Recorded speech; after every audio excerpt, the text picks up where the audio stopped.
Senhor Jesus, abra a tua Bíblia no livro de Evangelho de João, capítulo 8, versículo 31. Evangelho de João, capítulo 8, versículo 31.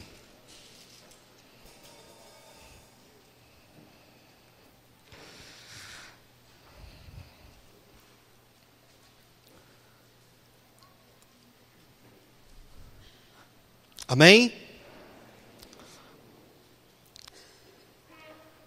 Enquanto você vai abrindo, quero continuar aqui despertando o teu coração para o nosso grande desafio para esse próximo final de semana, que é o nosso curso de discipulado, e dizer para você que não fez a sua inscrição, que você na verdade possa estar se envolvendo com essa proposta, com esse trabalho. Nós temos aí alguns irmãos que virão de fora, mas nossa grande expectativa é que nós como igreja estejamos participantes aqui a partir do próximo sábado, às 3 horas da tarde, vamos até mais ou menos umas 9 e pouquinho aí, 9h30 no máximo. E depois no domingo pela manhã estaremos aqui, a partir das 8h30 da manhã, até mais ou menos umas 11 horas. Vai ser um final de semana um tanto quanto puxado, mas eu tenho certeza que será algo poderoso e abençoador da parte de Deus. Então quero que você se prepare para esse tempo em nome do Senhor Jesus. Evangelho de João, capítulo 8, versículo 31, diz assim: Disse Jesus aos judeus que haviam crido nele: Se vocês permanecerem firmes na minha palavra, verdadeiramente serão meus discípulos. Eu vou repetir. Disse Jesus aos judeus que havia crido nele: Se vocês permanecerem firmes na minha palavra, verdadeiramente serão meus discípulos. Ore comigo nesse tempo.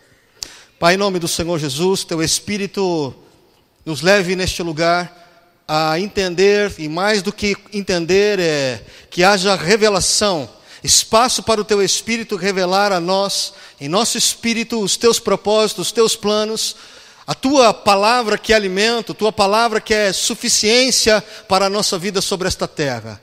Nós não vivemos daquilo que o mundo nos propõe, mas nós vivemos, Pai amado, do teu reino. E nós te agradecemos por tua palavra sobre a nossa vida neste lugar, Pai. E pedimos em nome do teu Filho amado Jesus, que todo espírito errado neste lugar, toda intenção errada deste lugar, ela seja quebrada em o nome do Senhor Jesus Cristo. Ó Deus amado, nada e ninguém neste lugar venha nos fazer perder o que o Senhor tem preparado para cada um de nós, em o nome do teu Filho amado Jesus Cristo. Tudo seja para o louvor, a glória do teu santo nome, Pai. Nós aqui cremos que o Senhor tem algo grande e poderoso para liberar em nosso meio. Que enquanto a tua palavra estiver sendo ministrada, o Senhor libere a tua mão, o teu poder para operar em nós, em nome do Senhor Jesus Cristo. Amém. Amém, igreja? Amém, igreja? Amém. Eu tenho passado parte da minha vida nesta igreja, já posso assim chamar, quando eu falo do discipulado como estilo de vida. Já são 15 anos e o tempo continua correndo. E mesmo passando por apenas 2 igrejas, sendo que essa é a terceira, tendo eu hoje 44 anos de idade. Tem sido uma caminhada de preocupação, no bom sentido, de oração, na expectativa de tentar conhecer o coração de Deus para as nossas vidas. Por esses últimos anos, Deus tem nos movido a um alvo, uma vida de essência no Evangelho.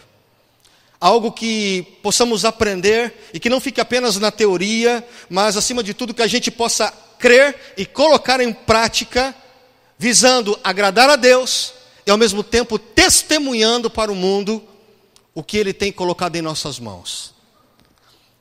As mudanças, elas continuam sendo uma necessidade. Há mais ou menos entre 3 e 5 anos,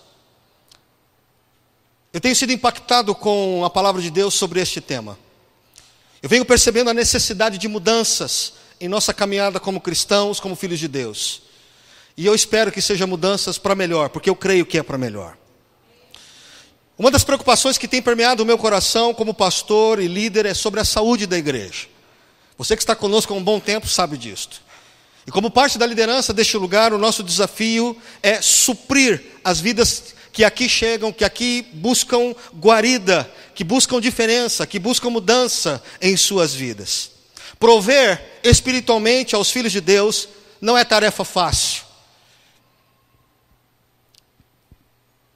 E muito menos para a vida de uma pessoa só, como um pastor, como muita gente por muito tempo já pensou. Algo que neste lugar, graças a Deus, já está sendo banido da nossa mente. E nós precisamos entender que o nosso papel, ou assumir o nosso papel como membro, como parte do corpo de Cristo, e as nossas responsabilidades como membro. E uma dessas funções, uma dessas responsabilidades, é o discipulado. Diga discípulo. Isso. Um princípio de vida poderoso, saudável e eficiente para nós enquanto caminhamos com Deus, que gera em nós fruto e amadurecimento. Eu quero falar com você um pouquinho sobre esse tema, desmistificando um pouquinho esta visão de discipulado, como muita gente tem talvez aprendido e ouvido. Discipulado o que é? É o processo que se dá durante a caminhada de um mestre e um discípulo, de um discipulador e um discípulo. Discípulo é aquele que recebe o ensino de alguém, que segue as suas ideias, as doutrinas daquele que está ensinando. E para falar aqui hoje, eu quero tomar a liberdade de chamar, e partindo da palavra de Deus, conhecendo um pouquinho a história dos judeus, eu quero chamar de discipulado a pedagogia dos hebreus. O ensino dos hebreus tinha como marco ensinar os valores sagrados sobre Deus. Estabelecer um aprendizado com algum ofício. E ao mesmo tempo preservar os costumes do povo. A escola em Israel, ela se organizava em torno da interpretação da lei, ou seja, da Torá, os primeiros 5 livros da Bíblia para nós: Gênesis, Êxodo, Levítico, Números e Deuteronômio. E geralmente, as crianças eram submetidas aos chamados escribas, aqueles que acabaram se tornando os grandes professores da época. O discípulo, após ser plenamente treinado, tornava-se ele mesmo, depois de alguns anos, mestre. Que como mestre, geravam outros discípulos. E essa era a tarefa de um discípulo. Discípulo em hebraico, no singular é talmid. Enquanto que discípulos, no plural, é talmidim. Os talmidins, os discípulos, tinham a intenção de ser igual ao seu mestre. A grande questão é que com o tempo, toda a tradição dos judeus começou a sofrer influência, tanto dos romanos quanto dos gregos. Isso interferiu na maneira, ou na caminhada, ou na proposta de discipulado dos hebreus de alguma forma. Mas ainda assim, havia essa proposta de discípulo e o discipulador, e o mestre. De forma que a sinagoga, ela se tornou o lugar de instrução para as pessoas, ou para os discípulos, melhor dizendo. É assim que os judeus também conseguiram preservar toda a cultura judaica até os dias de hoje. Foi desta forma. Porque eles foram ensinados a preservar a Torá, os costumes do seu povo e os valores ensinados por Deus. Ser discípulo, querido, não é uma tradição que pertence somente aos judeus. Não é apenas entre os judeus que se conhece essa proposta. Nós conhecemos aí, popularizado pelos filmes e até por lutas marciais, a gente ouve muito falar sobre o mestre e os discípulos, os aprendizes, por exemplo. Alguns hoje, ainda no meio da igreja, acreditam que discipulado é um modismo. Existem aqueles que pensam que discipulado é uma proposta de crescimento numérico da igreja. Existem aqueles que ainda acreditam que discipulado é uma parte curricular da igreja. Ou seja, quando a gente ainda está pensando dessa maneira, nós ainda não estamos entendendo a profundidade, a importância que o discipulado tem em nossa vida. E tem. Nós não podemos cometer o erro de perder esse princípio tão importante na nossa caminhada, que é o discipulado. O nosso desafio é resgatar isso para a nossa vida. Amém? Cristo Jesus foi um discípulo, acredite. Como eu disse no hebraico, no singular, discípulo é talmid. Jesus foi um talmid, um discípulo. Na Galileia, nos tempos de Jesus, os meninos em Israel, eles iniciavam os seus estudos com a Torá, a partir dos 6 anos de idade. De forma que eles iam até os 10 anos de idade. Ou seja, aqui era o que a gente chama hoje de escola primária. E durante esses 4 anos, dos 6 aos 10, a criança decorava os 5 livros, Gênesis, Êxodo, Levítico, Números e Deuteronômio. E eu não sei a metade do nome dos irmãos que estão aqui. Uma criança com 4 anos de ensino decorava os 5 livros da Torá. Você está aqui ainda?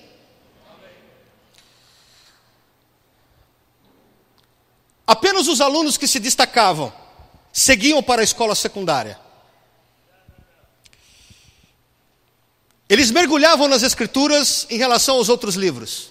Os poéticos, os históricos, os proféticos, enfim. Todo esse período, a partir dos 10 anos até os 14, era ensinado então todos os outros livros do Antigo Testamento para nós hoje. Chegando nessa idade, em torno dos 14, 15 anos de idade, somente os melhores entre os melhores continuavam os seus estudos. Geralmente, esses adolescentes de 14, 15 anos que se destacavam dentre o melhor dentre os melhores, eles escolhiam um rabino, um mestre, ao qual eles iriam se submeter à autoridade de ensino deles. E isto duraria mais ou menos até os 30 anos de idade. O detalhe aqui, 14, 15 anos, escute, é o menino que escolhia o mestre. Porque era ele que, na verdade, olhava para o mestre e observava que tipo de ensinamento ele dava, com que proposta ele dava esse ensinamento, e ele dizia assim, olha, eu quero seguir esse aqui, porque esse aqui condiz com aquilo que eu acredito, com aquilo que está acontecendo comigo de alguma forma. Você está aqui ainda? Ao término dos 30 anos, entendia-se que ele teria condições de se tornar um mestre, de alguma forma. E foi o próprio Jesus que reforçou essa marca do discipulado na época. Lucas capítulo 6, versículo 40 diz assim, Jesus dizendo, mas todo o que for bem instruído será como seu mestre, será como seu rabi, como seu rabino. Amém até aqui? A escolha por se submeter a uma autoridade para aprender e crescer, querido, ela pode ser ilustrado por esse desenho que eu quero colocar para você aqui, que é um jugo. Preste atenção nesse desenho. Jugo é esse travessão que tem aqui, ó. Isto aqui é chamado de jugo. E eu quero que você preste muita atenção nisto. É para uma ilustração para nós. As pessoas que escolhiam servir a Deus no tempo de Jesus, através do judaísmo, quando eles seguiam os ensinamentos dos mestres daquele tempo, era muito difícil conseguir alguma coisa. Era quase impossível. As pessoas, elas desejavam Deus, elas acreditavam em Deus, queriam agradar a Deus, mas estavam debaixo de um jugo de medo. Olhe para mim aqui, querido. Olhe para mim aqui. Nós aprendemos semana passada que existe alguma coisa querendo roubar os teus pensamentos aqui hoje. Não se perca aqui. Amém? Você está aqui neste lugar? Amém. Fique esperto. Eles tentavam igual, queriam muito agradar a Deus. Entendiam que Deus era a verdade. Mas a maneira como os mestres, chamados fariseus e escribas, como eles ensinavam, era extremamente difícil seguir. O padrão de pureza era muito alto. De forma que os próprios mestres que ensinavam não conseguiam alcançar. Isso era muito difícil. Imagina a frustração que isto gerava naquelas pessoas que até acreditavam em Deus, queriam Deus, mas não conseguiam, porque o padrão era muito alto. O jugo era pesado demais. E é nesse contexto que Jesus, marginalizado como mestre, ele diz para aquelas pessoas que acreditavam em Deus: vinde a mim, todos vós que estáis cansados e oprimidos, porque eu vos aliviarei. Porque o meu fardo é leve e o meu jugo é suave, e encontrareis descanso para as vossas almas. Esse é o motivo porque Jesus usa esse termo, jugo suave. Você está aqui ainda? Eu quero lhe fazer uma pergunta aqui esta noite. Seu casamento está debaixo de que autoridade? De que jugo? Quem é o mestre da tua vida?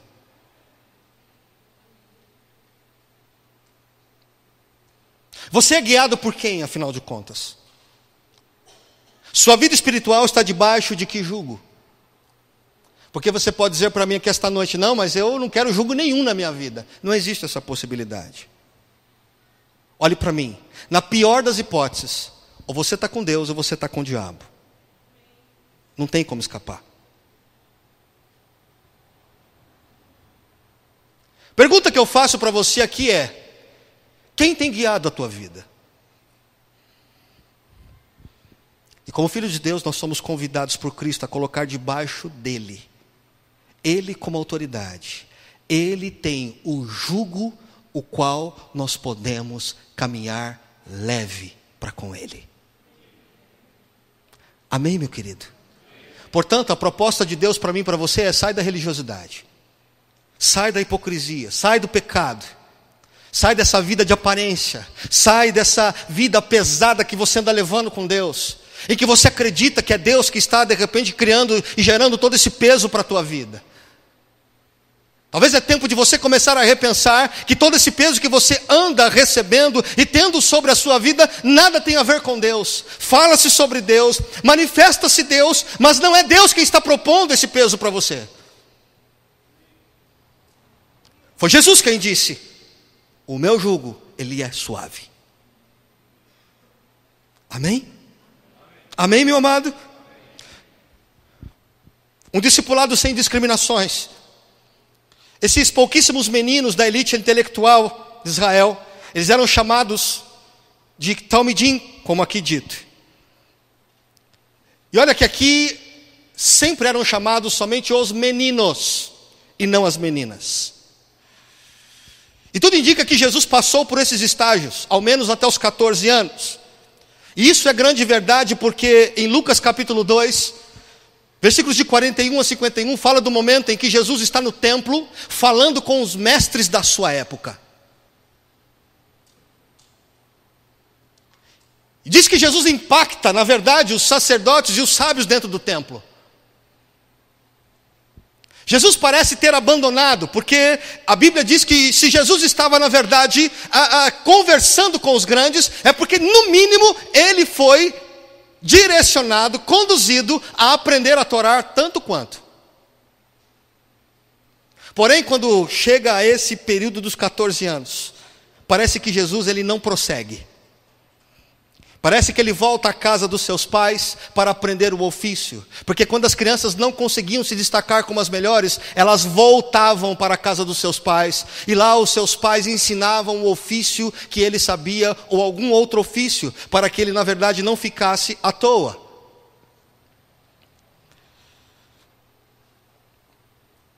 A pergunta é, se Jesus não foi até os 30 anos como discípulo, então ele não é mestre? Aliás, esse pode ser o motivo porque Jesus ele foi literalmente marginalizado como mestre. A começar por sua cidade de Nazaré. Jesus ele começou a ser desacreditado na sua própria cidade. Uma cidade acostumada a se ver como desprezível, como amaldiçoada, como esquecida. Uma das falas que havia entre o próprio povo era: existe alguma coisa boa que possa sair de Nazaré? Então imagine você, algumas pessoas dizendo assim: olha aqui, sabe aquele rapaz ali chamado Jesus, filho de Maria, que aprendeu que ele é carpinteiro também? Andam dizendo aí que agora ele deu uma saída, ele voltou, e andam falando que agora ele é mestre. Olha a fala de alguns: ele mestre? Eu cresci com ele. Ele cresceu do meu lado, porque ele, para ser mestre, ele tinha que estar lá com os rabis. E ele não estava, porque ele cresceu aqui comigo. Quer me enganar que Jesus é mestre?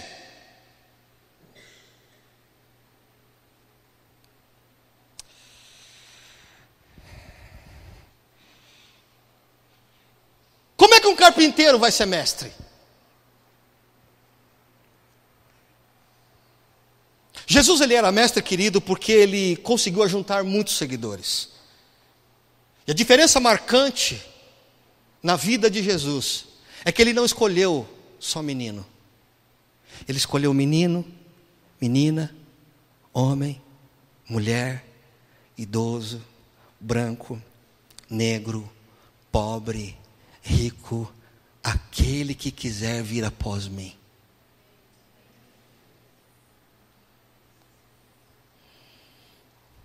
Jesus foi um mestre diferenciado porque ele na verdade resolveu chamar literalmente aqueles que a sociedade não queria. Você está aqui ainda? Amém. E é aqui que Jesus começa a fazer uma reviravolta na sua sociedade. Se quiser ser, eis meus discípulos. Se você quiser, você pode ser meu discípulo. Deixe-me te fazer uma pergunta. Quantas pessoas têm passado pela tua vida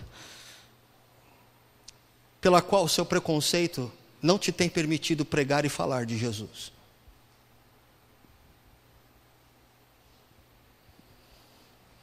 Está aqui ainda?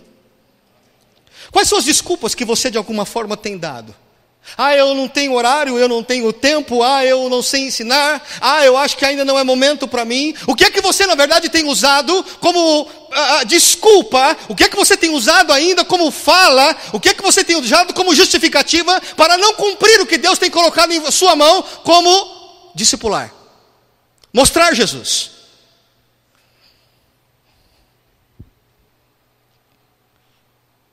Talvez você olhe para alguém que vai discipular a tua vida e diz assim: mas esse aqui que vai me discipular? Eu sei mais do que ele.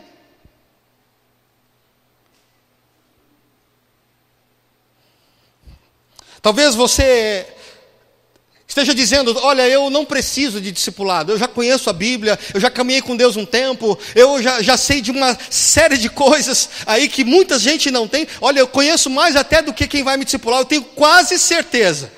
Eu não preciso de discipulado.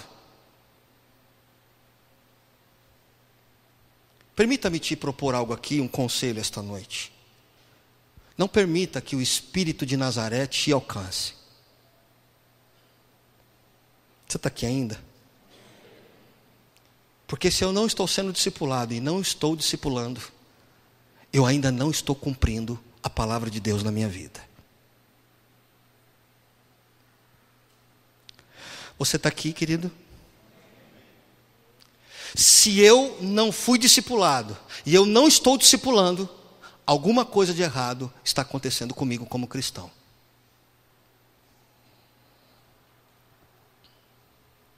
Amém ainda?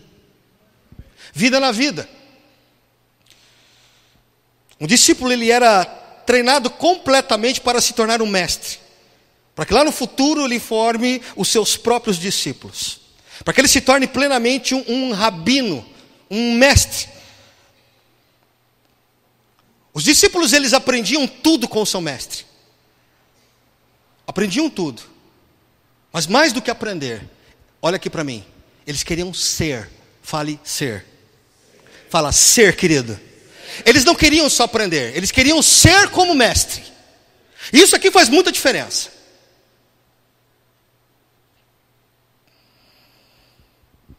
Eles aprendiam as histórias contadas pelo mestre. Eles aprendiam as lições que o seu mestre ensinava. Eles aprendiam a comer a comida que o mestre comia. Eles aprendiam a fazer a caridade que o mestre fazia. Eles aprendiam a orar como o seu mestre orava. Eles jejuavam como o seu mestre jejuavam. Eles aprendiam os mandamentos do eterno Deus da mesma forma em que os seus mestres guardavam e ensinavam. Os discípulos, preste atenção, literalmente moravam com os seus mestres.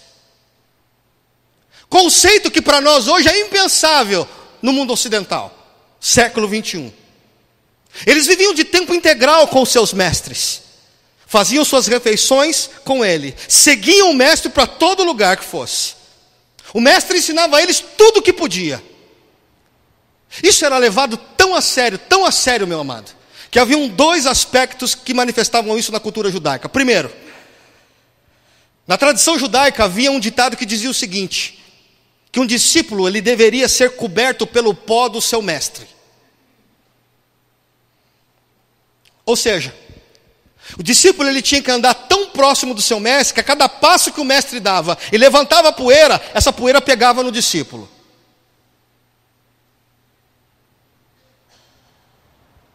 De tão perto que ele tinha que andar. Ou seja, não deixa o seu mestre nem um instante. Porque se você quiser se tornar um mestre, crescer, amadurecer, fique perto dele. Segundo, os discípulos, escute isso, diga os discípulos, consideravam os seus mestres como tendo que maior autoridade do que os seus próprios pais biológicos. Esse era um relacionamento extremamente íntimo, intenso. E era uma relação que praticamente ultrapassava pai e filho. Era mais do que pai e filho. Muito embora os rabinos, os mestres, eram chamados de pais. E os mestres chamavam seus discípulos de família ou filhos. Os sábios da época diziam que o rabino, o mestre, ele deveria ter maior deferência, de certa forma, maior importância do que o seu pai biológico. Porque qual que era o ditado que se dizia? O pai biológico trouxe ao mundo o discípulo. Mas o mestre conduz à vida eterna.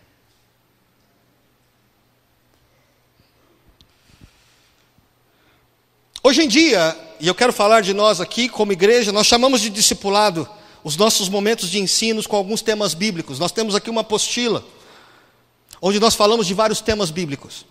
Deus, Jesus, Espírito Santo, ceia, batismo, inferno, diabo, anjo. Nós vamos aqui ensinando para o novo convertido algumas bases bíblicas para ele, na verdade, começar a entender algumas coisas sobre Deus. E são tempos muito preciosos que nós passamos juntos enquanto discipulamos. Mas deixa eu te dizer uma coisa. Discipulado vai muito além do que esse momento de aprendizado como escola, como aprendizado de apostila. Discipulado é fusão de vida. É vida na vida. Eu estou falando de que a nossa intimidade ela vai ser alcançada. Eu estou falando de abertura de coração, querido. Estou falando de transparência, estou falando de submissão. Eu estou falando aqui de aprender o novo de Deus através da convivência com o outro. O nosso discipulado, ele precisa ir além de um momento de aprendizado sistemático. Ele tem que ir além de uma apostila. Discipulado, escute, é interesse genuíno pelo outro, pela vida do outro. É interesse, meu querido, ou diz respeito ao compromisso com a vida do discípulo. Olha para mim. é compromisso com a vida do discípulo. É o quanto você vai orar por ele, é o quanto você vai jejuar por ele, é o quanto você irá acompanhá-lo, é o quanto você irá aconselhá-lo, é o quanto você, acima de tudo, você será exemplo. Em outras palavras, o discípulo, ele não aprende na realidade por aquilo que ele aprende na letra. O discípulo aprende por conta daquilo que ele vê na vida do mestre.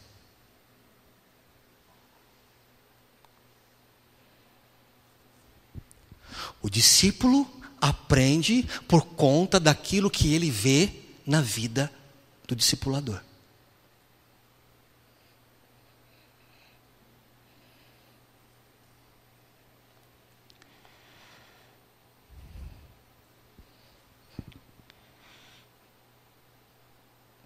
Você está aqui ainda? Jesus, ele cumpriu em parte o desafio de se tornar um mestre.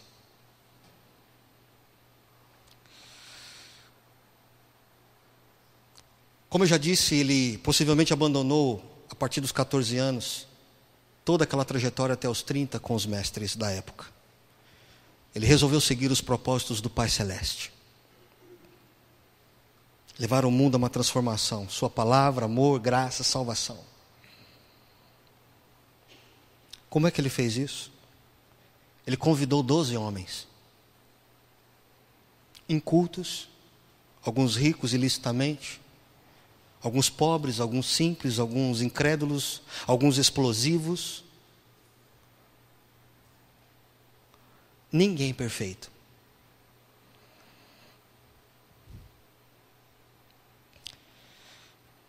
Jesus escolheu 12 homens que precisavam ser literalmente lapidados por Ele. Restaurados por Deus.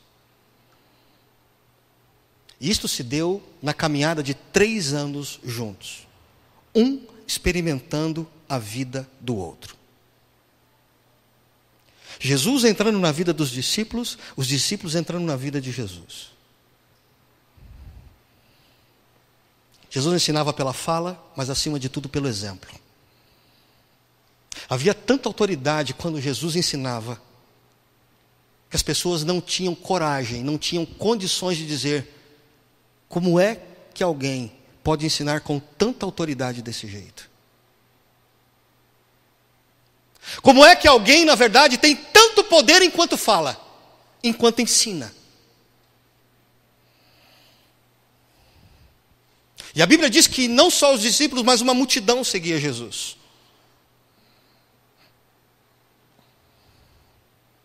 A pergunta que eu quero fazer, antes de irmos para o término: valeu a pena?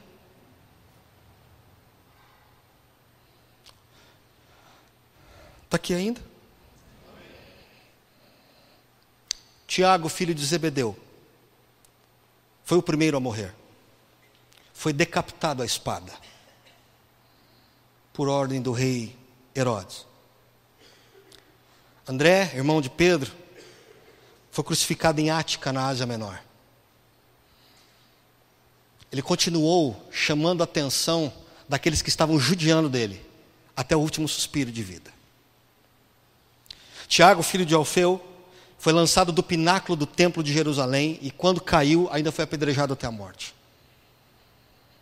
Mateus, falado aqui por esses dias, ex-coletor de impostos, pregou por 15 anos na Palestina, indo depois para a Etiópia e foi morto à espada. Bartolomeu pregou na Arábia, estendendo a sua pregação até a Índia. E alguns afirmam que ele foi amarrado num saco e lançado ao mar. E outros até afirmam que ele foi esfolado. Simão, o cananeu, foi executado na Pérsia por ordem do imperador Trajano. Tomé, aquele que duvidou da aparição de Cristo, veio a ser um dos maiores pregadores, viajou por muitos países, Parta, Média, Pérsia daquele tempo, e foi até a Índia, e foi morto por uma lança na cidade de Coromandel. Judas Tadeu, que não é o Iscariotes, morreu cravado de flechas. Filipe morreu na Ásia Menor, enforcado num pilar do templo em Herápolis. Pedro, crucificado aos 75 anos de idade. E diz a tradição que foi de ponta cabeça, porque não se julgava digno de ser crucificado de cabeça para cima como o seu mestre Jesus. João, irmão de Tiago, exilado na ilha de Pátimos, morreu aos 100 anos de idade, o único que morreu de morte natural. Você está aqui ainda?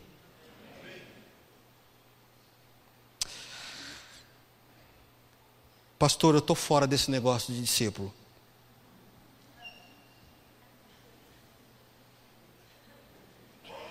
Esse negócio de esfolar, de cortar a cabeça, de morrer ensacado, estou fora. Talvez seja por isso que discipulado para nós não tenha tanto peso. Você tem visto na mídia com muita facilidade irmãos no Oriente Médio que têm vivido exatamente isso. Mortos afogados, com a cabeça amarrada num saco dentro de jaulas, enterrados até o pescoço para morrer de sede.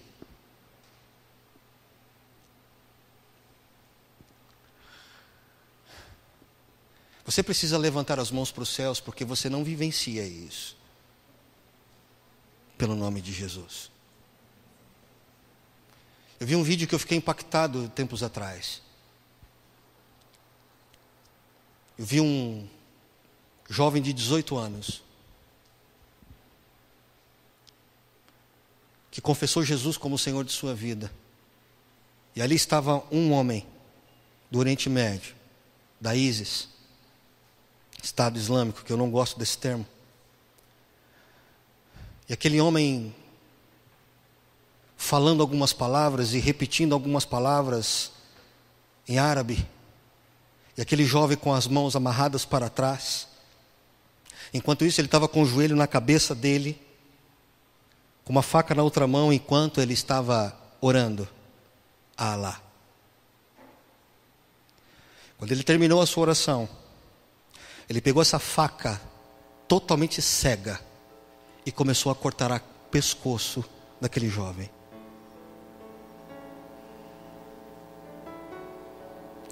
Eu não vi um mugido, eu não vi um ai daquele jovem. Eu comecei a chorar, sentado no meu computador. Eu falei, quem sou eu? Ele demorou no máximo 3 ou 4 minutos para cortar toda a cabeça e levantou a cabeça do jovem.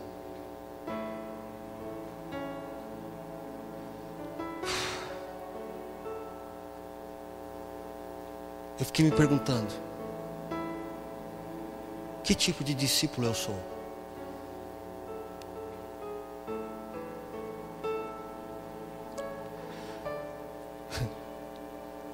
A gente tem desistido de Jesus por tão pouco. Tão pouco. Tão pouco. A gente tem falado não para Deus por muito pouco.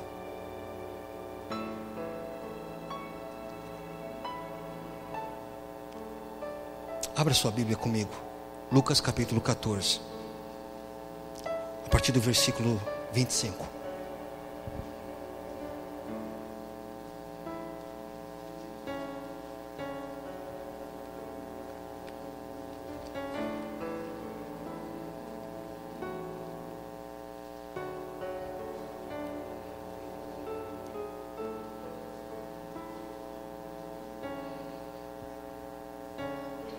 Lucas 14,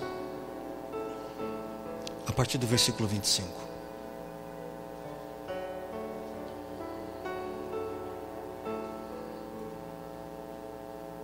Preste muita atenção no que você vai ler.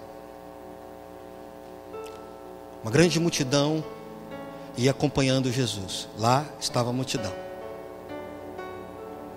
Este, voltando-se para ela, Jesus voltando para a multidão, disse: se alguém vem a mim e ama o seu pai, sua mãe, sua mulher, seus filhos, seus irmãos, irmãs, e até a sua própria vida, mais do que a mim, não pode ser meu discípulo.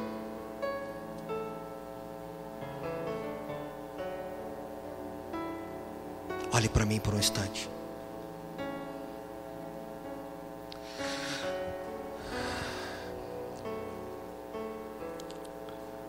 Qual tem sido a sua desculpa para dizer para Jesus hoje: Deus, hoje eu não estou afim de estar contigo? Ou talvez para você que é cristão, que está aqui hoje, que você acredita que você segue a Jesus. Seguir a Jesus, querido, é ser discípulo.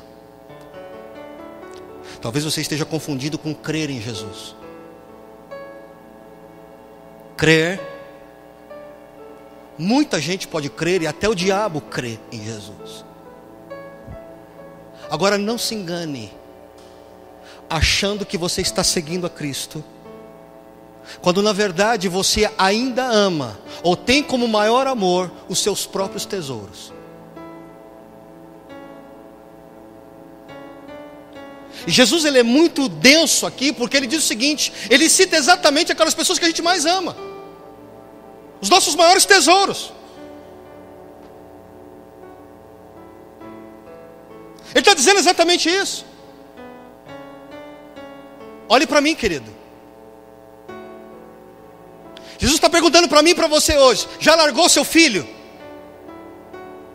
Já largou sua filha? Já largou seu pai, a sua mãe? Porque se você ainda não os deixou, não tem como ser meu discípulo.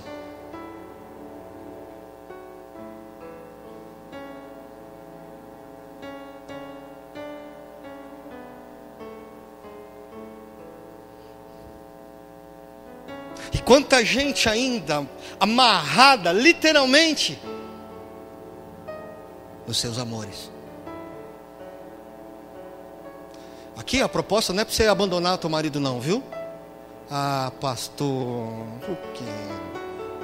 Pensei que era hoje. Não, não é não.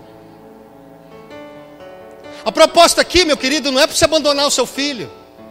Não é para você desfazer do seu casamento, não é nada disso. As questões estão aqui dentro, ó. Porque é aqui que estão os tesouros, é aqui que eles se manifestam. Tudo que eu mais amo não está tão transparente, está aqui dentro.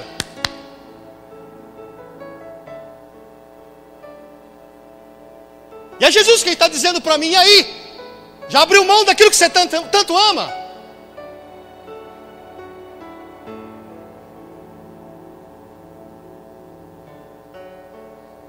Porque se você não abriu mão daquilo que você tanto ama, você não tem como me seguir.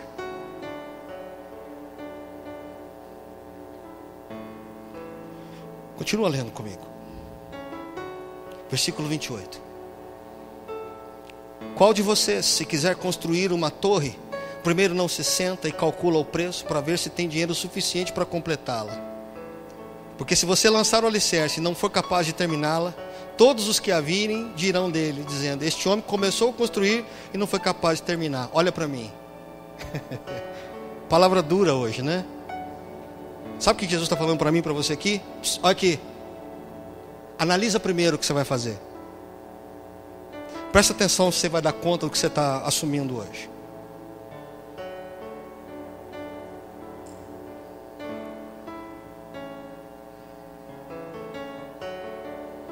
Nossa, pastor, mas o que Deus está me pedindo é muito alto. É alto, querido. É tão alto que Jesus, como mestre, o que aconteceu com ele? O que aconteceu com o irmão? Morreu.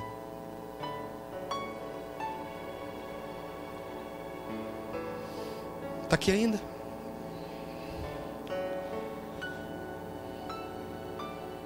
Versículo 33. Da mesma forma, qualquer de vocês que não renunciar a tudo que possui, não pode ser meu discípulo.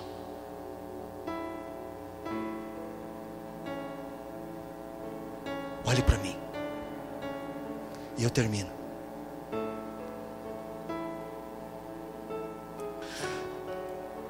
Você foi trazido aqui esta noite para entender que você não pode mais se enganar. Porque seguir a Cristo é uma caminhada de análises daquilo que eu vou ter que literalmente abrir mão, daquilo que eu vou ter que renunciar.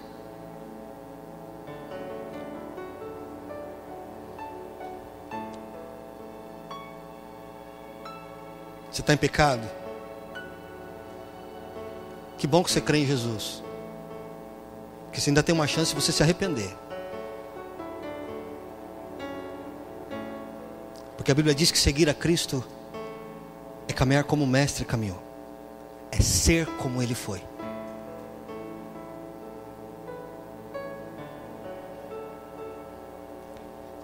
De quem que você ainda não se desvinculou?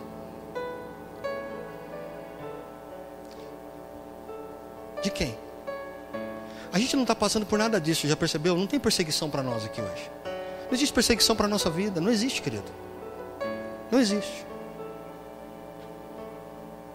Não tem ISIS aqui na nossa cola falando para a gente, falando, ó, que se eu catar vocês eu mato, hein? Você e eu não passamos por isso aqui. Muito pelo contrário. Somos nós que estamos simplesmente dizendo para Deus, Deus, não sei se eu vou contigo hoje não.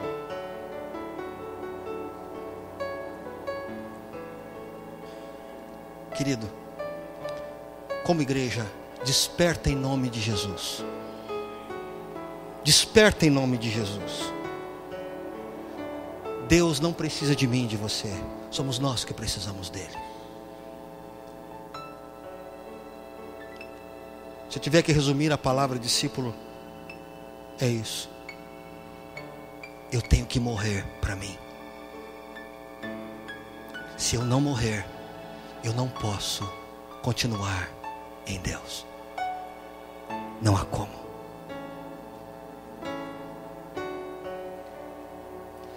Amém? Curva sua cabeça por um instante.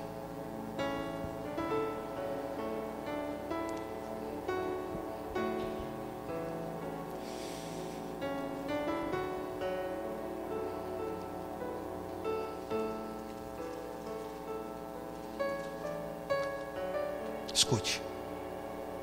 Curva a sua cabeça. Mantenha os seus olhos fechados.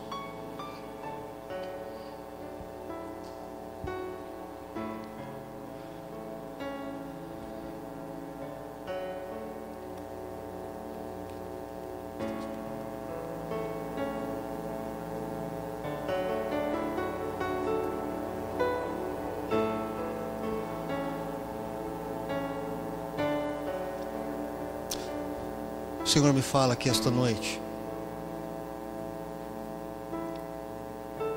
a respeito da possibilidade de você estar enxergando algumas coisas em tua vida, como que não entregues ainda ao Senhor.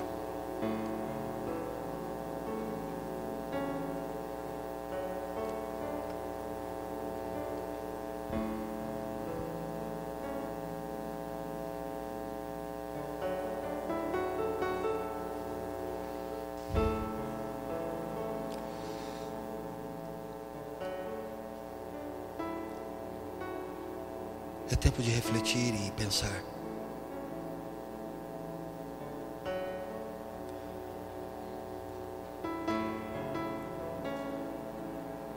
O que é que eu tanto amo e me apego hoje,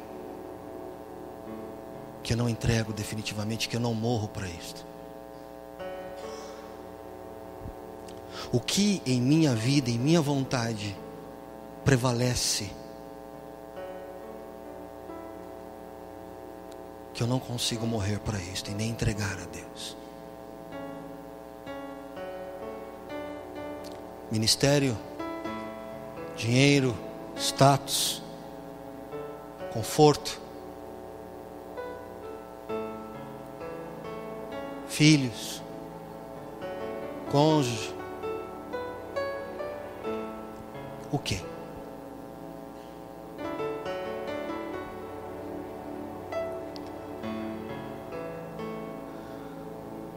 Tudo. Absolutamente tudo precisa ser entregue ao Senhor.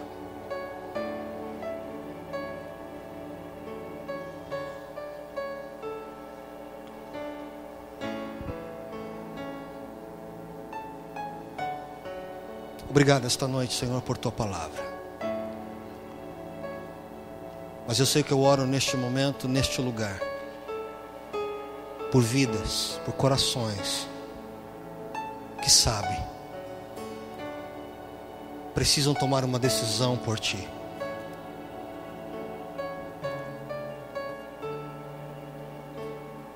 Em nome do Teu Filho amado Jesus, eu peço.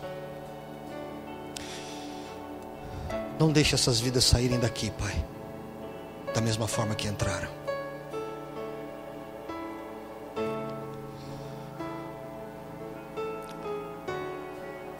Meus amados, mantenham suas cabeças curvadas e com os olhos fechados. Eu quero falar com você que está aqui esta noite, que não tem Jesus, mas que esta noite entende que o Senhor está te chamando, porque talvez acabou esse momento de apenas crer nele.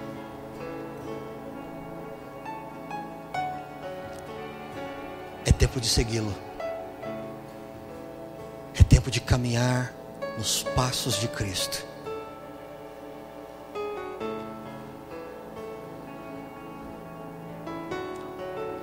Se você está aqui esta noite e precisa de Jesus, porque acredite, só o jugo dele é suave, levante a tua mão no teu lugar. Não tenha medo. Os olhos estão fechados e alguém vai estar orando com o teu coração onde você estiver.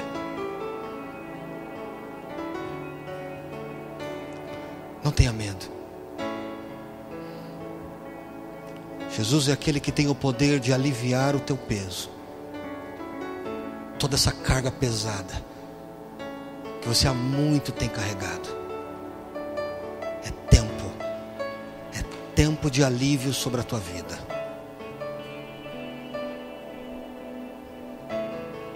É tempo de alívio sobre o teu coração. Orkam sandarebe shikrandaristai. Tadai manastori kandarebe shaikandres. Verebo cerkandarebe shaikandrestes. Vem, Deus.